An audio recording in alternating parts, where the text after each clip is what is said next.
Hello everyone, কি অবস্থা সবার? সো আজকের ভিডিওটা পুরোটাই তাইবার জন্মদিন নিয়ে। তো চলো শুরু করি। প্রথমেই সন্ধ্যার পরে আমি বাসা থেকে বের হয়ে গেলাম ওদের বাসার উদ্দেশ্যে। দাওয়াতটা ছিল আসলে রাতেরই। সো আমরা সন্ধ্যার দিকে চলে যাচ্ছিলাম। আমার স্টুডেন্ট পড়ানো ছিল, ওদেরকে পড়িয়ে ছুটি দিয়ে তারপর রেডি হয়ে মাগরিবের পরে বের হয়ে গিয়েছিলাম। চলে যাচ্ছি, তখন বৃষ্টিও হচ্ছিল রাস্তায়। এরপর গিয়ে দেখি বার্থডে গার্ল এখনো রেডি হয়নি, তাকে আমি সাজিয়ে দিচ্ছিলাম। এখানে ও আসলে চুজ করতেছিল ও কোনটা কোনটা দিবে, কিভাবে দিবে, কোন কালার শ্যাডোটা দিবে, এগুলোই আর কি। কোথায় কোথায় কি দিবে না দিবে এগুলোই। তারপর সাজুগুজুর পরে ওর হেয়ারটা আমি সেট করে দিচ্ছিলাম। ও যেহেতু ছোটো মানুষ, একটু ক্লিপ টিপ দিয়ে সুন্দর করে একটু সাজিয়ে দেওয়ার চেষ্টা করতেছিলাম। তারপর চলে গেলাম রান্নাঘরে গিয়ে দেখি আমার ফেভারিট বিরিয়ানি রান্না হচ্ছে। সেখানে গিয়েও আমি একটু রান্নাবান্নার ক্লিপ নিয়ে নিলাম। আম্মুকে বললাম যে একটু ঢং করো রান্না করার, আমি একটু ক্লিপ নিয়ে নেই। এরপর বার্থডে গার্লের কেকটা শুধু তোমাদেরকে দেখাই। কেকটা খুবই সুন্দর আর এত বড় ছিল, আর খুবই খুবই মজা ছিল কেকটা। এমনি কেক আমার খুবই পছন্দ। তারপরে এই যে বার্থডে গার্লের ভাই ওর দায়িত্ব পালন করতেছে। ও আসলে ভিডিওতে আসতে চায় না, ওকে আমি জোর করে নিয়ে আসছি। তারপরে এই দেখো একটা কিউট পিচ্চি, ও মাশাল্লাহ এত মিশুক আর এত কিউট মাশাল্লাহ। এরপর আমি বার্থডে গার্লকে বলতেছিলাম যে তুমি দাঁড়াও, তোমার একটা ভিডিও নেই। ওরা জিজ্ঞেস করতেছিলাম তোমার কেমন লাগতেছে বলো, সাজটা কেমন হলো। ও আবার খুব সুন্দর করে কথা বলে, আই উইশ তোমাদেরকে আমি শোনাতে পারতাম। অ্যান্ড দেখো জামাটা ওর এত বেশি পছন্দ হয়েছে যে ও এই জামাটাই পরছে। মাশাল্লাহ, সবাই কিন্তু ওকে দেখে মাশাল্লাহ বলবো, ওকে খুব সুন্দর লাগতেছে।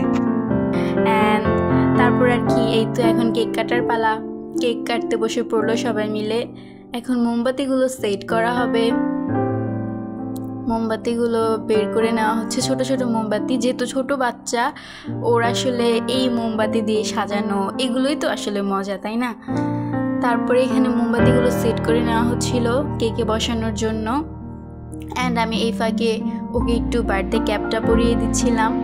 ও একা একা পড়তে পারতেছিল না, পরে বলতেছে যে আপু পরায় দাও। এই তো এখন সব কিছু সেট করা শেষ। এখন ক্যান্ডেলগুলো আমরা কেকের মধ্যে দিয়ে দিব।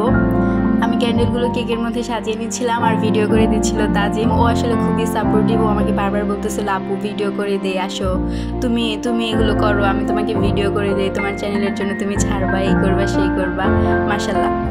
তারপর হচ্ছে গিয়ে এখানে এখন এই তো এই ক্যান্ডেলটার নাম কি আমি জানি না, এটা জ্বালিয়ে দিচ্ছিলাম। অ্যান্ড এই ক্যান্ডেলটাতে তাইবা এত ভয় পাইতেছে, দেখো চারবার দিয়ে ওই সবার পিছনে বসে আছে।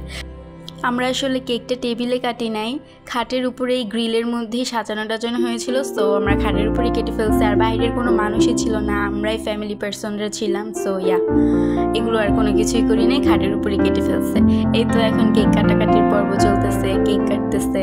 এখন ওরা কেক কেটে সবাইকে খাইয়ে দিচ্ছিল।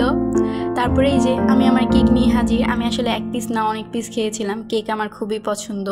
তারপরে এই তো বিরিয়ানি রান্না শেষ। আমি তোমাদেরকে ফাইনাল লুকটা একবার দেখিয়ে দিলাম।